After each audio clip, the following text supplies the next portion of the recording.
So Hollywood's most dazzling night happened a little while ago, and I would like to talk about it. First of all, I can tolerate the Oscars. I'm not going to pretend I'm all high and mighty by being like, oh, you watch the Oscars? How pathetic of you that you don't have the same intellect as me, and realize that award shows are childish pieces of garbage. I mean, yeah, you're right in a way, the Oscars are dumb and even pretty boring at times, but it's a decent tradition that we must undergo each year, and at points I think it could even be fun. Because at the end of the day, the Oscars are a way to celebrate the best and the brightest pieces of entertainment and bringing people together, even if the best films are picked by rich people who live in one of the most liberal parts of the country, and are paid off to give awards to a certain movie. Like how the fuck did Suicide Squad win an Oscar last year? But the only critique of the Oscars that I'll ever listen to and accept will come from this guy. Fuck the Oscars, you know?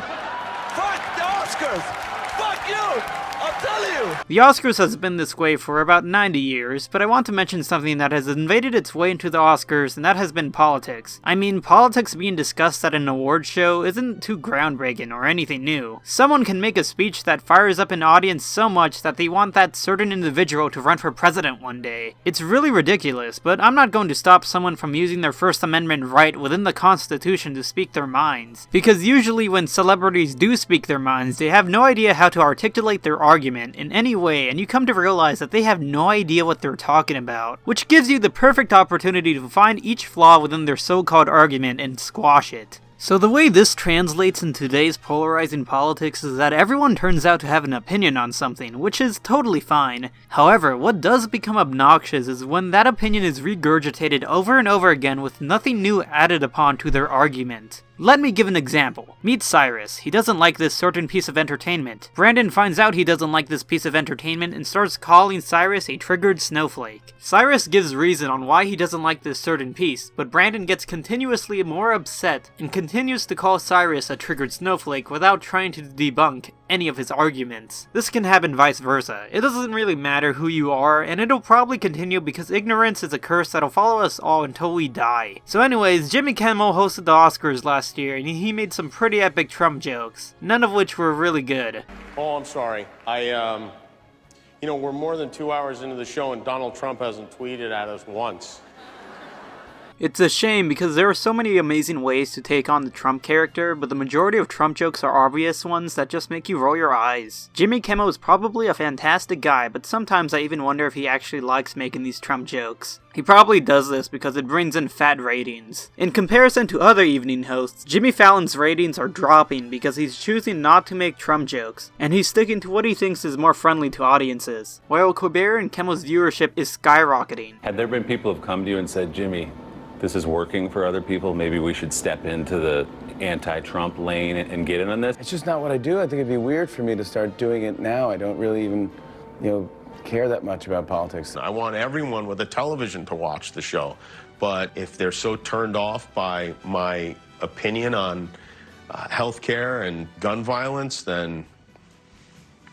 How sad. I wonder what's going to happen to their ratings after this whole Trump fiasco is over. So anyways, I watched the 90th Oscars with political biases aside, and it was pretty oof. To make a long story short, Jimmy Kimmel used the same gags as last year and he hosted just as terribly. It makes me wonder why they chose him to host the Oscars again. Now I don't expect these things to be the greatest shows on earth, but I do want them to be slightly entertaining. Going into the 90th Oscars, I assumed they were going to discuss controversy surrounding gun control, the sexual misconduct exposure throughout Hollywood, and make subtle Trump jokes. Emphasis on subtle. Over the past year, Kimmel has fiercely entered the political arena with such events like arguing against repealing and replacing the ACA, and arguing for better gun control, intensifying conversations and transferring his late-night show to a more of a politically heavy one that handles serious issues rather than lighthearted ones. So needless to say, he has also managed to turn the Oscars into a movie award show into a best of Trump jokes show instead. Mixed up with the Time's Up movement, the 90th Academy Awards was arguably one of the most politically driven ones in recent memory. The problem here is that it is evident in the ratings that people are losing interest in the entire Trump talk. Eventually, the Oscars and other award shows are going to develop into grander empty shells. Some may argue that these shows are already soulless, but god damn it, I swear it can be alright sometimes, just not this year, or maybe it won't even be alright within the next few years, as I'm afraid this whole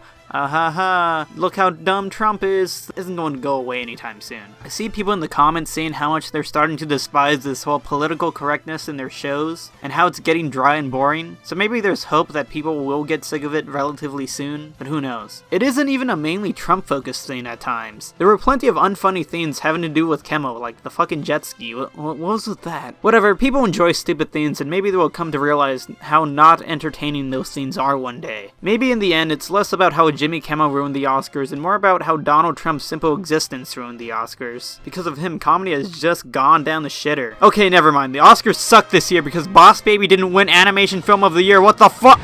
DreamWorks, The Boss Baby. Put that cookie down. Cookies are for closers.